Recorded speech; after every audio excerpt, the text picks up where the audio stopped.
Well, hello everyone, Dog Walker Dave here. Today on the channel, I'm going to give a very quick review of the Nike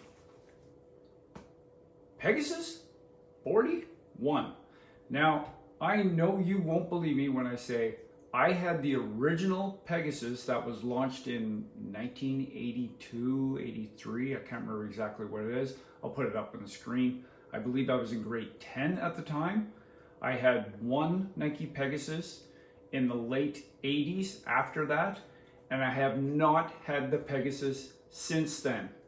And we're on version 41. Where has the time gone? Just blows the mind. I'll keep this review really brief. I'm not going to go over all the marketing mumbo jumbo and all the stats and figures. I'll give you a few key things that I believe are important to a pair of running shoes. And I'll also just give my opinion on who I think this is best suited for or what type of running it's best suited for. Let's jump right in. First of all, Nike changed the midsole to the Air Zoom. It has a wonderful step-in feeling when you first lace the pair of shoes on, you put your feet inside the shoes, that midsole and the insole feels so nice and soft. But the good thing is when you're running at any type of speed, I'm not talking about speed work or anything like that, I'm talking about just regular kilometers, clicking them over, it gives a nice little bounce back as well. So you don't sink into the shoe like you would for, say, I have a pair of Hoka Cliftons where you feel like you're just sinking into the shoe. This is more along the lines of a Nova Blast, for me anyways, where it kind of bounces you back a little bit. So it's a nice feeling midsole. And I know they changed that in this version compared to the previous versions. It has a 10 mil offset going from 37. Good luck finding that on the Nike website. They're terrible with putting out any types of stats that are, for some people, important. 37 mil in the heel is what I found. 27 mil in the forefoot gives you a 10 mil from heel to toe, a 10 mil offset.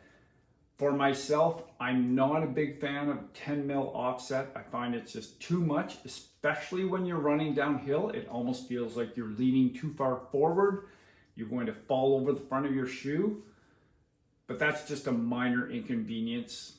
10 mil, it's not terrible, but I prefer something like a 6 or an 8. I don't even know if you can get a 7. I don't think I've seen a 7 before in a shoe, but a 6 or an 8 is something in my sweet spot. But a 10 mil, fine for a road running shoe.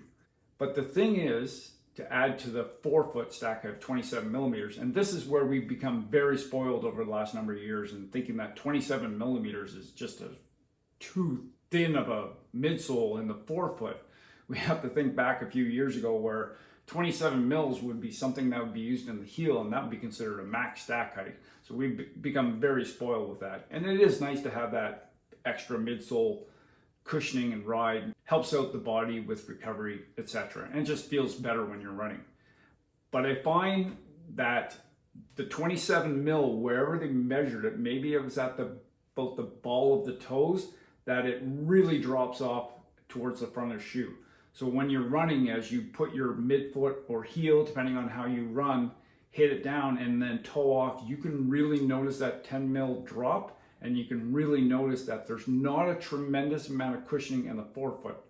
For someone like me, it's not really an issue whatsoever. This is not a type of shoe that I would be putting out a 20 mile or 30K or 2 hour, whatever you want to call it, 2.5 hour, 3 hour training run. But this is the kind of shoe that I'd be using for daily training for the most part. Put in those hour, maybe hour and a half long runs. Maybe sneak in a 2 hour run and something like this, but it's just for those daily miles where you're going out there and banging out 45 minutes after work or whatever it happens to be.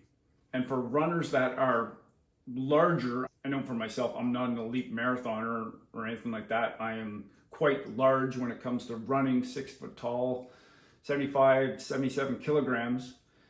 I'm not a 120 pound marathoner, but for some of our larger runners, I don't believe that forefoot cushioning will be enough. They'll really notice the forefoot cushioning is lacking in this shoe. So if you're someone that's, 180, 200 plus pounds, you might not want to consider this shoe for longer miles. Yeah, you can get away with 30, 45 minutes, maybe even an hour, but you might find it difficult to run in something a little bit longer than that. I believe this shoe would also be good for someone who just wants to wear a pair of running shoes around, wear them at work or anything like that, because it's very comfortable. There's a nice lockdown fit in the midfoot. There's a fully gusseted tongue, wraps around, great, nice amount of cushioning on the tongue and around the heel collar, and it just fits nice and snug around my midfoot. With that being said, Nike overall are not really a wide shoe. So if you have a wide foot, I don't believe this is available in wide width yet. It could be in the future. But if you have a wide foot or a lot of volume, the forefoot on this is going to be too restrictive. So I would stay away from this.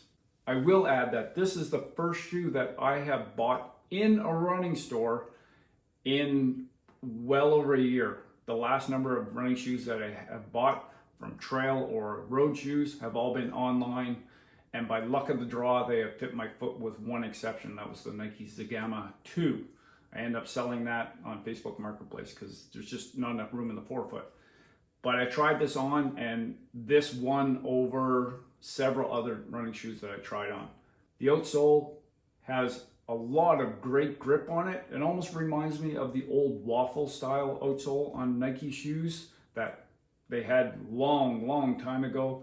I'm not sure about the rubber compound as far as when it gets cold, because it's been unusually hot here in Calgary. So if it gets down around the freezing mark, I'm not sure what the rubber will be like.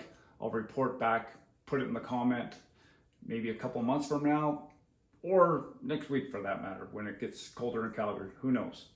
Other than that, retails for $180 here in Canada, which I know sounds like a lot of money, and it's ridiculous to say that $180 is not a lot for a pair of running shoes. Good luck finding something under, in Canadian dollars, under about $180. Sure, you can find a pair for $140, $160, but there are not many running shoes that are less than $180. This is a good shoe for my shoe rotation. It's not something that I'm going to take out in longer runs, as I mentioned, but it'd be good for those just daily runs where you're putting in 45 minutes to an hour, going out there, not running at anything fast, not doing any tempo or fartlek or speed workouts at all, just putting those base miles in. And I must say, I do like the colorway of this shoe. Thanks for watching, everyone. If you have a Pegasus 41 or have had any of the other Pegasus, I'd love to hear from you in the comments. Drop them below, and maybe even consider subscribing to the channel. Really help us out. Thanks again for watching, everyone. And as I say in all my videos, get outside.